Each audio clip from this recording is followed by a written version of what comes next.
It's easy for someone to understand how they can serve God if their talents are singing or playing a musical instrument. But what if your talents and skills aren't that straightforward?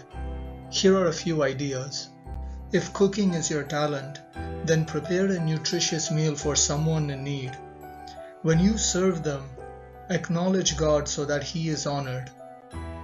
If you're an athlete, share the fun your sport gives you with orphans. Visit an orphanage and show them the way by giving some tips and techniques. Glorify God by mentioning that He's the reason you've visited them. If you're an artist, create visuals themed off Bible verses and gift them to your pastor or church member. For example, paint a picture of an eagle with the title Isaiah 40:31. The receiver is likely going to open their Bible to find that verse. If you've got tailoring skills, then make a garment for an elder who may not have their family around. May they praise God when you tell them what made you take action.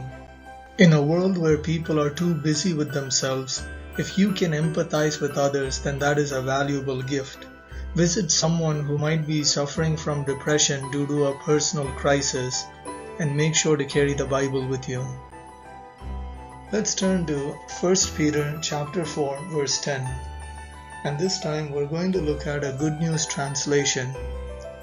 Each one, as a good manager of God's different gifts, must use for the good of others the special gift he has received from God.